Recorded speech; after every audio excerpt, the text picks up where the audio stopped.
বালিকা উচ্চ বিদ্যালয় কর্তৃক আজকের অনলাইন ক্লাসে অষ্টম শ্রেণীর শিক্ষার্থীদেরকে স্বাগতম। সাথে আছে আমি সুকরঞ্জন দাস, সহকারী শিক্ষক গণিত, পুরানবাজার বালিকা উচ্চ বিদ্যালয়, চাঁদপুর। শিক্ষার্থীরা, আজকে তোমাদের সাথে যে পাঠ উপস্থাপন করব, তোমাদের গণিত পাঠ্য বই থেকে নবম অধ্যায় পিথাগোরাসের উপপাদ্য। আজকে শিক্ষার্থী বন্ধুরা, আমরা নবম অধ্যায় থেকে যে উপপাদ্যটি করব, পিথাগোরাসের উপপাদ্যের বিকল্প প্রমাণটি করব সদিশকোণী ত্রিভুজের সাহায্যে। শিক্ষার্থী বন্ধুরা, আজকে তাহলে আমরা পিথাগোরাসের উপপাদ্য সদিশকোণী ত্রিভুজের সাহায্যে বিকল্প প্রমাণ করব। তো শিক্ষার্থী বন্ধুরা, সবাই মনোযোগ রাখো, আমরা এখন ফিরে যাব মূল ক্লাসে। আমরা সদৃশকোণী ত্রিভুজের সাহায্যে পিথাগোরাসের উপপাদ্যের বিকল্প প্রমাণ করার জন্য যে কাজটি আমাদেরকে কাজ করতে হবে, প্রথমে আমরা একটি সমকোণী ত্রিভুজ এঁকে নেব। দেখো শিক্ষার্থী বন্ধুরা, সবাই বোর্ডের দিকে মনোযোগ রাখো। আমি একটি ত্রিভুজ আঁকতেছি, যেটি সমকোণী ত্রিভুজ।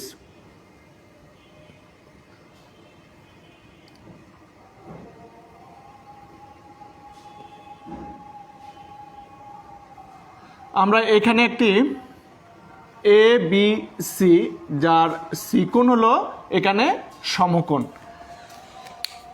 এখানে আমরা এ বি সি একটি সমকোণী ত্রিভুজ এঁকে নিলাম, যার সি কোণ কি সমকোণ। তাহলে এই ত্রিভুজটার ক্ষেত্রে যেহেতু সি কোণ সমকোণ হয়েছে, তাহলে এখানে এ বিটা হলো কি আমাদের অতিভুজ। কারণ আমরা জানি সমকোণের বিপরীত বাহুটা হলো কি অতিভুজ। তাহলে দেখো শিক্ষার্থী বন্ধুরা, আমরা এখন এ বি, বি সি এবং এ সি বাহুকে কিছু দ্বারা, অর্থাৎ আমরা ছোট হাতের এ বি সি প্রতীক দ্বারা আমরা প্রকাশ করব। তাহলে দেখো বিসিকে আমরা এ ধরে নিলাম, এ বিকে সি এবং এ সিকে আমরা বি ধরে নিলাম। তাহলে শিক্ষার্থী বন্ধুরা, আমরা এখানে যতটুক কাজ করেছি এটি আমাদের বিশেষ নির্বাচনে চলে আসবে। তাহলে আমরা এখন এই চিত্র দেখে সাজিয়ে বিশেষ নির্বাচনটি আমরা লিখে ফেলি। তাহলে দেখো, কারণ আমরা এই জ্যামিতিটি প্রত্যেকটি পার্ট, অর্থাৎ আমাদের প্রথম থেকে শেষ পর্যন্ত আমরা সম্পূর্ণ কাজগুলি ধাপে ধাপে করব। তাহলে দেখো শিক্ষার্থী বন্ধুরা, আমরা এখানে বিশেষ নির্বাচন লিখতে পারি, বিশেষ নির্বাচন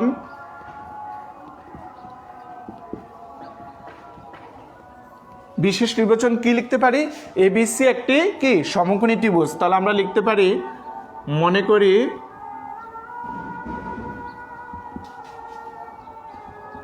এবিসি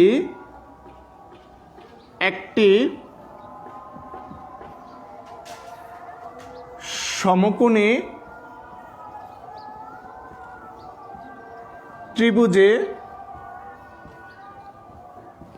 সমকোণী ত্রিভুজের ক্ষেত্রে এখানে সি কোণটি কি আমাদের সমকোণ, আর সমকোণ মানে কত ডিগ্রি? 90 ডিগ্রি। তাহলে আমরা লিখতে পারি এখানে কোণ সি সমান 90 ডিগ্রি। অতিভুজ, তাহলে যেহেতু সি কোণ সমকোণ হয়েছে, সমকোণের বিপরীত বাহু অতিভুজ, তাহলে এখানে আমরা কি লিখতে পারি? অতিভুজ এ বি সমান এখানে সি। অতিভুজ আমরা এ বি সমান সি ধরে নিয়েছি। তাহলে বিসি সমান এখানে কি ধরেছি? এ, এবং এসি সমান বি। শিক্ষার্থী বন্ধুরা, আমরা চিত্রটি দেখে দেখে আমাদের বিশেষ নির্বাচনের যে কাজ আছে সে কাজটি আমরা সাজিয়ে লিখলাম। এখন তাহলে প্রমাণ করতে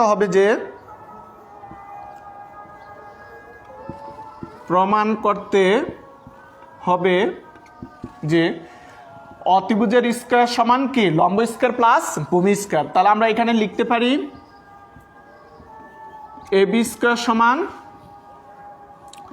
BC square plus AC square, অর্থাৎ এখানে আমরা লিখতে পারি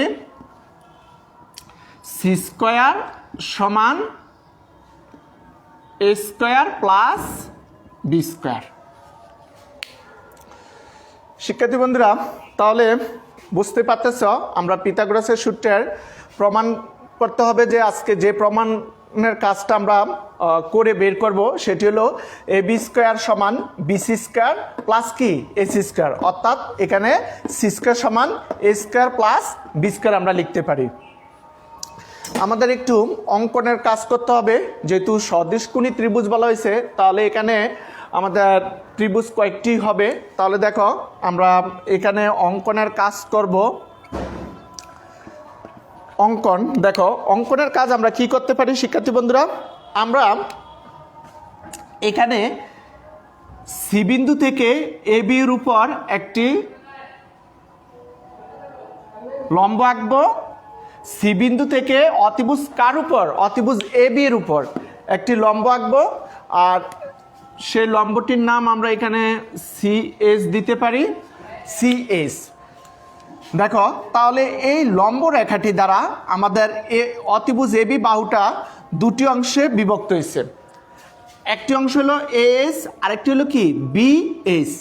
তাহলে এই দুটি অংশের আমরা নাম দিয়ে দেই। এখানে এ এস এর নাম দিলাম ডি ছোট হাতের, আর বি এস এর নাম দিয়ে দিলাম আমরা ছোট হাতের ই। শিক্ষার্থী বন্ধুরা, তোমরা নিশ্চয়ই বুঝতে পারতেছ এখানে আমরা সি বিন্দু থেকে এ বির উপর কি এস অর্থাৎ সি এস লম্ব এঁকেছি। আর লম্ব আঁকার পর আমরা দেখতে পেলাম যে এ বি যে অতিভুজ রেখাটা আছে সেই রেখাটা দুটি অংশে বিভক্ত হয়েছে, একটা হলো এ এস আর একটা হলো কি বি এস, যেটা আমরা এ এস সমান এখানে ডি ধরে নিয়েছি আর বি এস সমান ই ধরে নিয়েছি, কারণ আমরা এ বি সমান আমরা জানি সম্পূর্ণ এ বি বাহুটি সমান কি সি।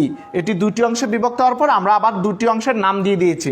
তাহলে শিক্ষার্থী বন্ধুরা, আমরা যতটুকু পর্যন্ত অঙ্কনের কাজ করেছি এখন এটি আমাদের অঙ্কনের মধ্যে চলে আসবে। তো আমরা এই কথাটি সাজিয়ে লিখে দেব অঙ্কনের মধ্যে। তাহলে দেখো আমরা কি লিখতে পারি, প্রথমে সি বিন্দু থেকে অতিভুজ এ বি এর উপর সি এস লম্ব আঁকি, সি এস লম্ব আঁকি।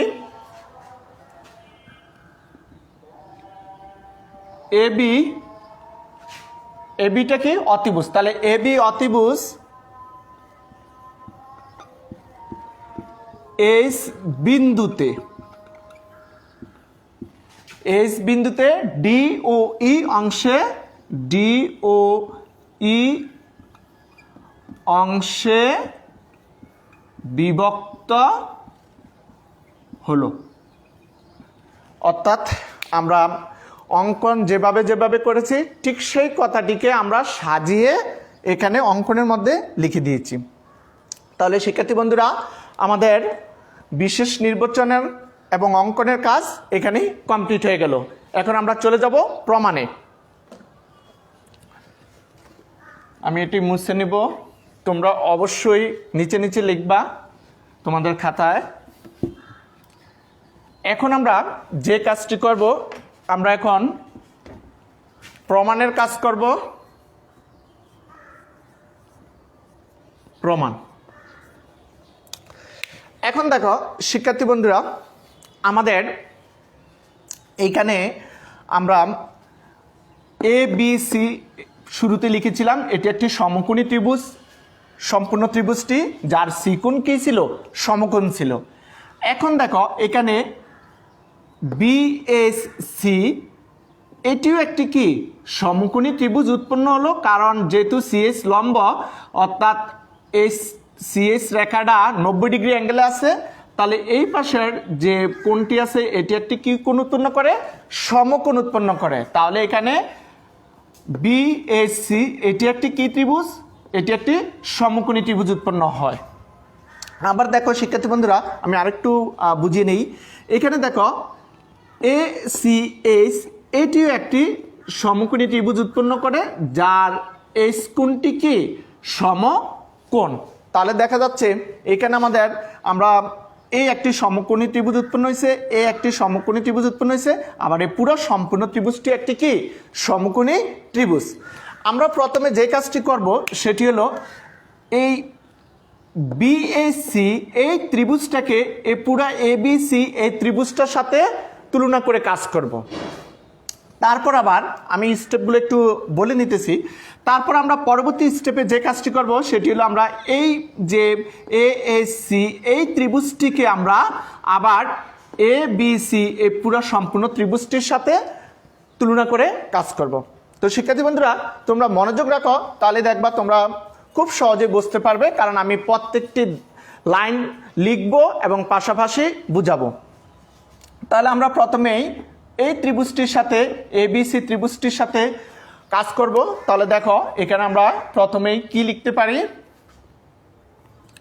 ত্রিভুজ এখানে বিএসসি ও ত্রিভুজ এবিসি, ত্রিভুজ এবিসি এ। এই ত্রিভুজ দুটির মধ্যে দেখো শিক্ষার্থী বন্ধুরা, এখানে আমাদের এই কোণটি অর্থাৎ বিএসি এই কোণটি আমাদের এখানে কি সমকোণ। তাহলে আমরা এখানে লিখতে পারি কোণ বিএসি সমান, এখানে দেখো ত্রিভুজ এবিসি এই ত্রিভুজটির ক্ষেত্রে আমরা শুরুতে বলছিলাম সি কোণ 90 ডিগ্রি অর্থাৎ সমকোণ। তাহলে আমরা লিখতে পারি কোণ এ সি বি, কোণ এ সি বি। এখানে আমরা থার্ড ব্র্যাকেট দিয়ে লিখতে পারি প্রত্যেকে কি কোণ এখানে সমকোণ। তাহলে আমরা লিখতে পারি প্রত্যেকে সমকোণ, এটা আমরা সাইড নোট দিয়ে দিলাম। এখন দেখো শিক্ষার্থী বন্ধুরা, এখানে আমাদের আরেকটি কোণ আছে, তিনটি কোণ আছে এখানে। তো আমরা দুটি কোণের সাথে অর্থাৎ এই ত্রিভুজটার সাথে পুরো সম্পূর্ণ ত্রিভুজটার সাথে আমরা কাজ করতেছি। তাহলে দেখো এখানে সি বি এস অর্থাৎ এই কোণটি আমরা এখানে লিখতে পারি সি বি এস সমান। এখন দেখো আমরা তো প্রথমেই বিএসসি এই ত্রিভুজটির সাথে এই কোণগুলো লিখতেছি। এখন আমরা এবিসি এই ত্রিভুজটির সাথেও এখন আমরা কি লিখতে পারি কোণ এবিসি। দেখো কোণ এবিসি অর্থাৎ এই কোণটি। এখন দেখো শিক্ষার্থী বন্ধুরা, এবিসি এই ত্রিভুজের সাথেও কোণ বি আছে, আবার বিএসসি এই ত্রিভুজের সাথেও কোণ কি আছে বি আছে। তাহলে এটি উভয় ত্রিভুজের জন্য কি কোণ হয়ে গেল সাধারণ কোণ অর্থাৎ কমন কোণ। তাহলে আমরা এখানে লিখতে পারি সাধারণ কোণ, এটা উভয় ত্রিভুজের জন্য। এখন দেখো শিক্ষার্থী বন্ধুরা, আমরা এক নাম্বার স্টেপে এই ত্রিভুজটির সাথে পুরো সম্পূর্ণ ত্রিভুজটি যেহেতু কোণগুলো আমরা সমান দেখিয়েছি দুটি কোণ, তাহলে দেখো এখানে আমরা কি লিখতে পারি, তাহলে ত্রিভুজ সি বি এস ও ত্রিভুজ এ বি সি।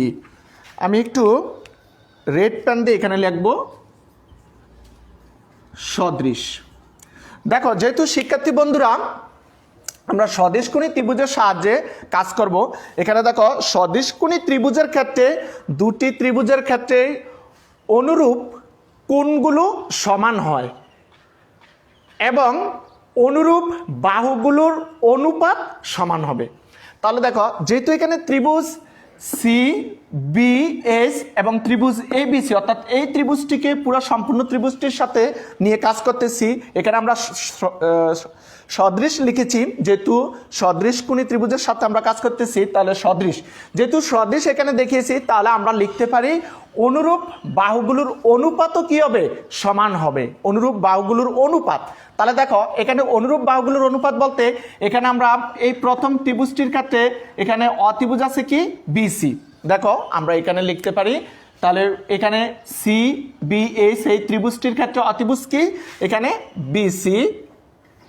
আর এখানে দেখো এ বি সি এই পুরো সম্পূর্ণ ত্রিভুজটির ক্ষেত্রে অতিভুজ কি এ বি। আমরা শুরুতেই কিন্তু এটা লিখে দিয়েছি এ বি অতিভুজ, তাহলে এখানে বিসি বাই কি লিখতে পারি এ বি লিখতে পারি, কারণ যেহেতু বলছি অনুরূপ বাহুগুলোর অনুপাত। তাহলে দেখো এখানে বিসি অনুপাত বাই দ্বারা কিন্তু এখানে অনুপাত বোঝানো হয়েছে, অনুপাত কি এ বি। আর যেহেতু আমরা বলেছি যে সমান হয় অনুরূপ বাহুগুলোর অনুপাত সমান হয়, তাহলে এখানে আমরা সমান চিহ্ন ব্যবহার করতে পারি। আমি রেড পেন দিয়ে লিখলাম। তারপর দেখো এখানে আমরা অতিভুজ বাই অতিভুজ লিখছি, এখন ভূমি বাই ভূমি লিখতে পারি। তাহলে এখানে এই ত্রিভুজটির ক্ষেত্রে অর্থাৎ সি বি এস এই ত্রিভুজটির ক্ষেত্রে ভূমি কি বি এস। তাহলে দেখো এখানে আমরা লিখতে পারি B H. R A B C এই পুরো সম্পূর্ণ ত্রিভুজটির ক্ষেত্রে আমরা ভূমি লিখতে পারি কি বিসি, অর্থাৎ ভূমি বাই ভূমি। তাহলে দেখা যায় অনুরূপ, দেখো অনুরূপ বাহুগুলোর অনুপাত সমান হয়েছে, অর্থাৎ এই বাহুগুলোর অনুপাত এই বাহুগুলোর অনুপাত সমান।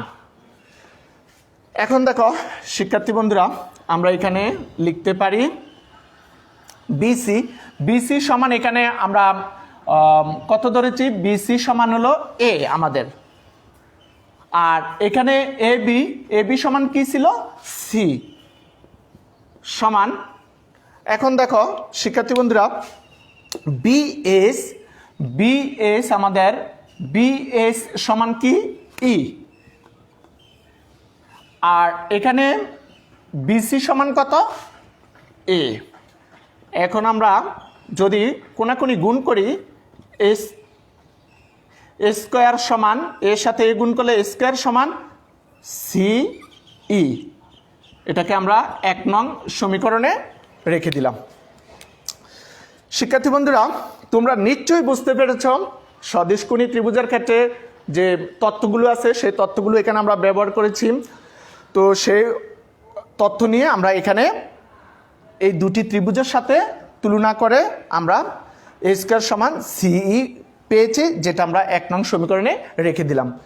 আমরা এখন দ্বিতীয় স্টেপে যে কাজটি করব, দ্বিতীয় স্টেপে আমরা এখন এই পাশের অর্থাৎ এ সি এস এই ত্রিভুজটির সাথে এ বি সি আবার এই পুরো সম্পূর্ণ ত্রিভুজটির তুলনা করব বা এটি নিয়ে কাজ করব।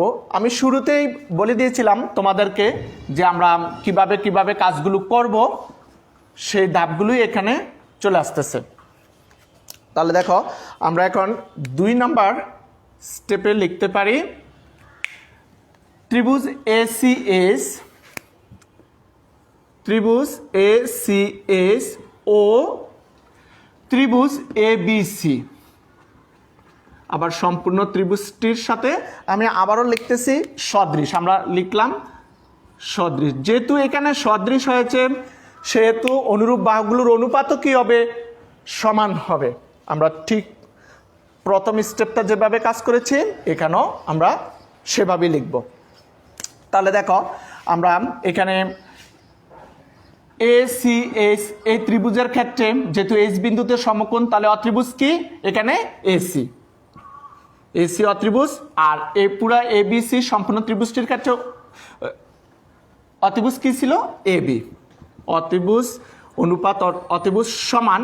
এখন আমরা আবার ভূমি, যেহেতু ওইটা প্রথমের স্টেপটা যেভাবে করেছি দ্বিতীয়টা তো সেভাবে চলে আসবে। তাহলে ভূমি বাই ভূমি, তাহলে এখানে এ এস ভূমি আমরা লিখতে পারি। আর এ বি সি এই পুরো সম্পূর্ণ ত্রিভুজটির ক্ষেত্রে ভূমি কি এখানে এসি। এখন দেখো শিক্ষার্থী বন্ধুরা আমরা এসি বাহুকে কি ধরেছি বি, আর এবি বাহু সি, এ এস সমান এখানে ডি, আর এসি সমান কত বি। বা আমরা এখানে বি এর সাথে বি কোনাকুনি গুণ করলে বি স্কোয়ার সমান কি সি ডি। এটা আমরা কয় নং সমীকরণ লিখতে পারি 2 নং সমীকরণ লিখতে পারি। এখন দেখো শিক্ষার্থী বন্ধুরা তোমরা নিশ্চয়ই বুঝতে পেরেছ স্টেপ 1 স্টেপ 2 আমরা অনুরূপভাবেই কাজ করেছি। এখন আসো আমরা 3 নম্বর স্টেপে এই দুটি সমীকরণ যদি আমরা যোগ করে দেই তাহলে আমাদের প্রমাণটি চলে আসবে। দেখো আমি মুছে ফেলবো, যেহেতু 1 নং এবং 2 নং সমীকরণ নিয়ে কাজ করব সেহেতু দুটি সমীকরণ আমি মুছি নাই লেখার জন্য। দেখো 3 নম্বর স্টেপ আমরা এখন যাব। আমরা 1 নং যেহেতু সমীকরণ দিয়ে কাজ করতেছি, 1 নং ও 2 নং সমীকরণ যোগ করি। তাহলে দেখো আমরা যদি 1 নং ও 2 নং সমীকরণ যোগ করি তাহলে কি হবে, বাম পাশেরটির সাথে বাম পাশেরটি যোগ করব, ডান পাশেরটির সাথে ডান পাশেরটি যোগ করব। তাহলে দেখো 1 নং এর বাম পাশে আছে a স্কয়ার আর 2 নং এর বাম পাশে আছে b স্কয়ার। তাহলে মাঝখানে কি চিহ্ন হবে, প্লাস চিহ্ন হবে যেহেতু আমরা যোগ করতেছি। সমান এখানে আমাদের ডান পাশে আছে CE প্লাস 2 নং এর ডান পাশে আছে CD। ডান পাশেরটির সাথে ডান পাশেরটি আমরা যোগ করে দিলাম। এখন আমি মুছে ফেলবো।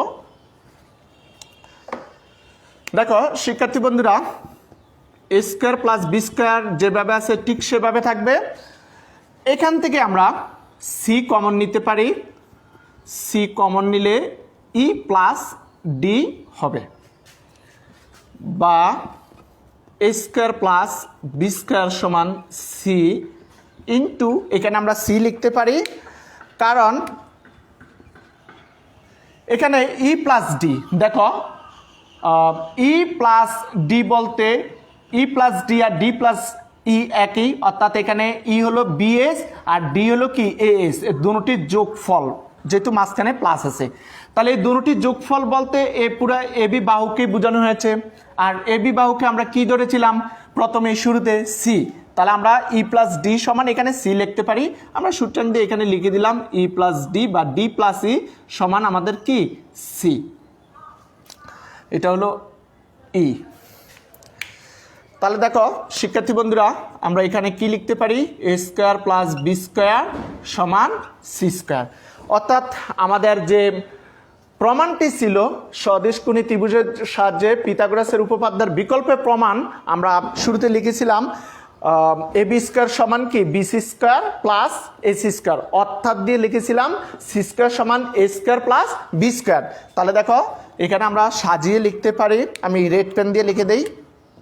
সুতরাং c স্কয়ার সমান a square plus b square প্রমাণিত। অর্থাৎ আমাদের প্রমাণটি হয়ে গেল। তো শিক্ষার্থী বন্ধুরা, আজকে আমরা তোমাদের নবম অধ্যায় থেকে সদিশকোণী ত্রিভুজের সাহায্যে পিথাগোরাসের উপপাদ্যের বিকল্প প্রমাণ আমরা এইমাত্র কমপ্লিট করলাম। নিশ্চয়ই তোমরা মনোযোগ রেখেছ এবং বুঝতে পেরেছ, এবং তোমরা অবশ্যই বাসায় এই জ্যামিতিটি কয়েকবার প্র্যাকটিস করে আয়ত্ত করে নেবে। তো শিক্ষার্থী বন্ধুরা, আজ এই পর্যন্তই, দেখা হবে পরবর্তী ক্লাসে।